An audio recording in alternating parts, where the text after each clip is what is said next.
का हो तनी समझावा ना अपना सैया के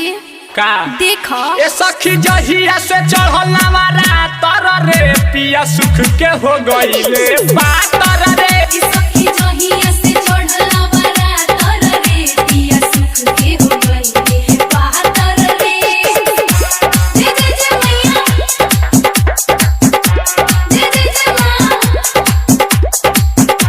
जय जय जय मैया जय जय जय मां डीजे उमेश सुखीपुर बाजार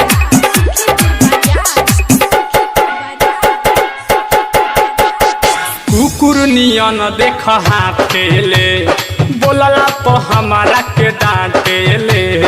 जय मां ए सखी सुन तर जय मां जय जय मां कुकुर नियन देख हाथेले बोलला तो हमारे के डांटेले 24 घंटा माई के नामवा लेके उठाला बाटेले बड़ी निमन माई के विचार बा यही से त पूजत बिहार बा या महाने न बात कइले माथा बाटे झाझर रे अगर हमरा सैया के कुछ हो जाई त ही जब माथा पटक के हम जान दे दे नहीं जा हां साचो सखी जहिया से चढ़ल नवारा तर रे पिया सुख के हो गईले पातर रे सखी जहिया से चढ़ल नवारा तर रे पिया सुख के हो गईले पातर रे जय मां जय जय मां जय मां जय जय मां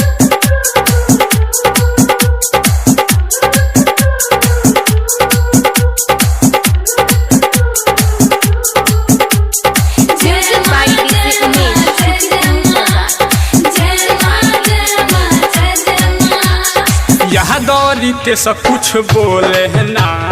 राजवीर राजा राज खोले है ना जय मां जय जय मां जय मां जय मां ओ यादवरी ते सब कुछ बोले है ना राजवीर राजा राज खोले ना माई से नहीं याद धैले बपिया तस्मस कतही डोले ना कहेला घूमे सुन धनिया हो अखिया में के कजरवा हो पियावा के भगती पमैया लई हे आसन रे अरे ये सखी देखो तारू के तरह हाफता रे कहीं कोरोना ना हो गई अरे ना हो सब मैया के कृपा बा ए सखी जहिया से चढ़ल नवारा तर रे पिया सुख के हो गईले बात